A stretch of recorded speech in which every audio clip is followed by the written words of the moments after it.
Right, boys, we haven't got too long, so fire through the questions. I'm in for Boxing Social here with Tyson Fury. Tyson, good to see you. First off, how's retirement treating you? Looks to be really enjoying life.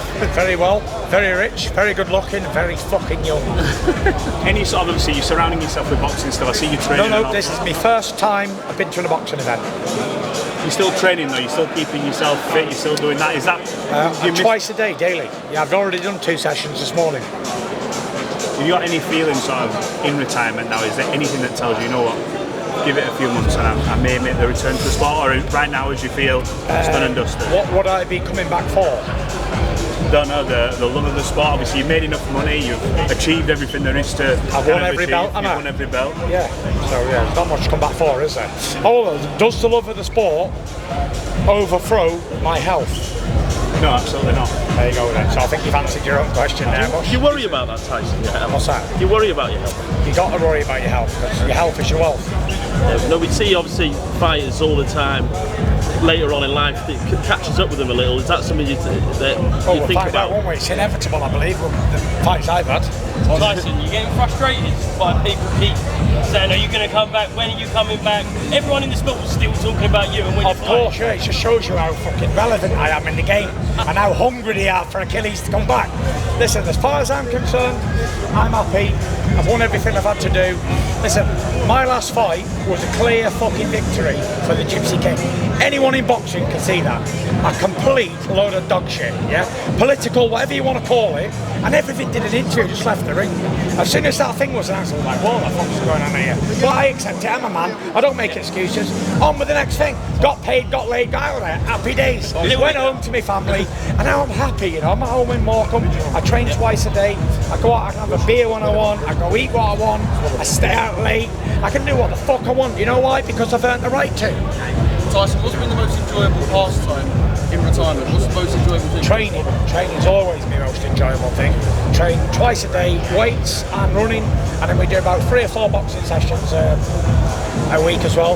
I can only do about 15 to 18 rounds of sparring these days, as I'm retired. So yeah, just do that. Tyson, do you regret the Joshua fight not happening?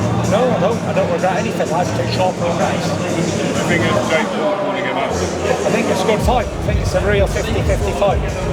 How have you enjoyed sort of spending time with the kids in the gym? I've seen you got your sons there training. Is that sort of like the next generation of Furies coming? Does that give you a bit of sort of I've got, I think there's 6 nephews, and I've got all my sons are boxing, so it's another conveyor belt of Fury Express.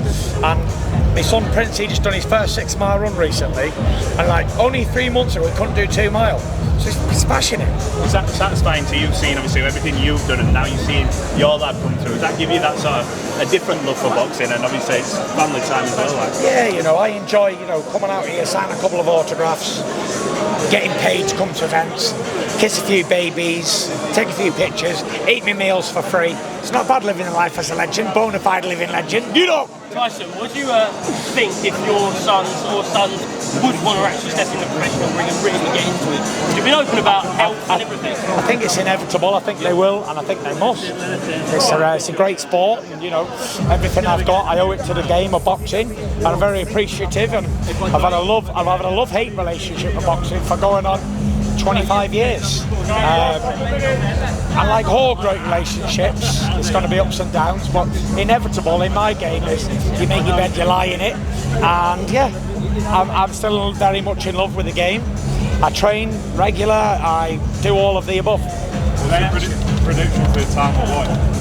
Who? Moses the time with Dillian White. Oh, yeah, that's a good fight actually, especially for Moses. I think it's a very good time to fight Dillian. He's in a couple of years out the ring. But you know, make no mistakes, Dillian White is a massive puncher to head and body. I know he's taking it very serious. I'm speaking to Ty Mitchell, who's in training camp with him. And looking forward to the fight. You know, it's a big step up for Moses because he hasn't really fought anybody on Dillian's level. The old Dillian, who was a couple of years ago. It's going to be interesting to see how much that Dillian White has left. And could this be potential? I think it does have the potential to do what Martin Bacoli did to Jared Anderson.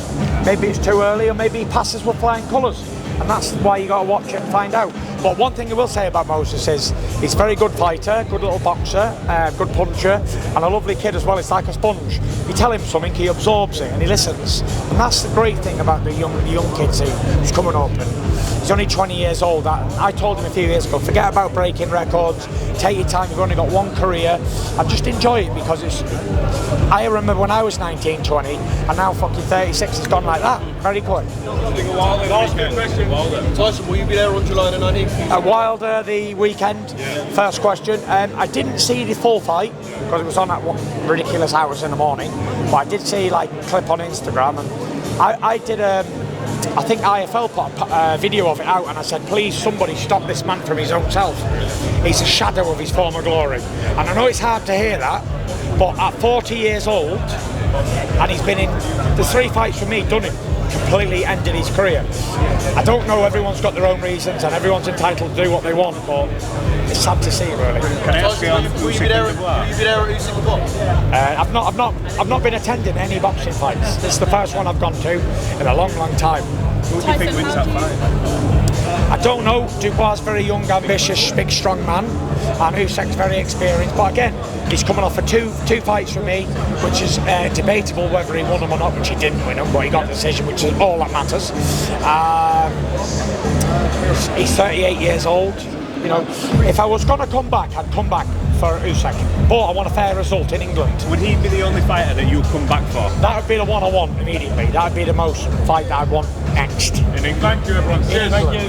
Cheers, Tyson. I only won 50 times, and each way, I never ever see it as a way for him to win. But I know they can do what they want. If they say it's fucking Tuesday, it's Tuesday. I've always said I never give a fuck about anybody's opinion until it fucked up my fucking life. Guys, thank you.